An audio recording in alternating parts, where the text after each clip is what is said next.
అందరికీ నమస్కారం. ఒక లిటరరీ ఫెస్టివల్‌లో 'ఆర్ట్ అండ్ ఇట్స్ రెసిలియన్స్' అనే ఒక విషయం మీద నేను చేసిన ప్రసంగం, ఒక సంవాదం.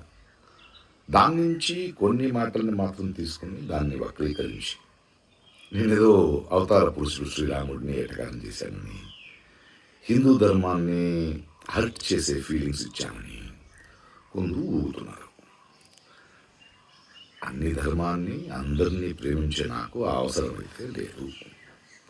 కానీ ధర్మాన్ని మతోన్మాదంతో అడ్డుపెట్టుకొని అసహ్యమైన రాజకీయం చేస్తున్న వాళ్ళని నేను అడిగే ప్రశ్నలకి సమాధానం ఇవ్వలేక కొందరు నన్ను యాంటీ హిందూ, హిందూ ధర్మ విరోధి అని బింబించడానికి ప్రయత్నిస్తున్నారు.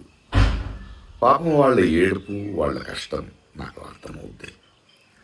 సో వాళ్ళకి సమాధానం చెప్పాలి. ఇప్పుడు ఏమైందంటే, నేను ఇప్పుడే తమిళనాడు ఎలక్షన్స్ అయిపోయి కొంచెం తోట పనిలో ఉన్నాను. వర్షాకాలం వస్తుంది, ఎండాకాలం ఎండ్ అవుతుంది, చెట్లు మొక్కలతో మాట్లాడుకోవాలి. సో ఆ పనిలో ఉన్నాను. త్వరలో వస్తాను.